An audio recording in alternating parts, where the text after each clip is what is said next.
भरत जी महाराज, राजर्षि भरत, संसार से उपराम होकर परतत्व सर्वेश्वर श्याम सुंदर को प्राप्त करने के लिए सब कुछ छोड़ा, जंगल चले गए। राजर्षि सप्तम हैं, सालागाम भगवान खूब पूजा करने वाले हैं, लेकिन हरिण के बच्चे के प्रति जो आसक्ति हो गई, अब देखिए क्या लीला हुई, शरीर छूटता है।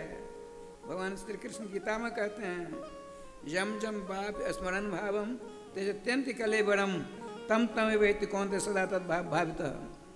अंतिम समय में यदि आपका मन भगवान के जुगल चरणारविंद के ध्यान में मस्त रहेगा, शरीर छूटेगा, भगवान के सेवा में सखी बनकर आप जाओगे, सेवा करोगे।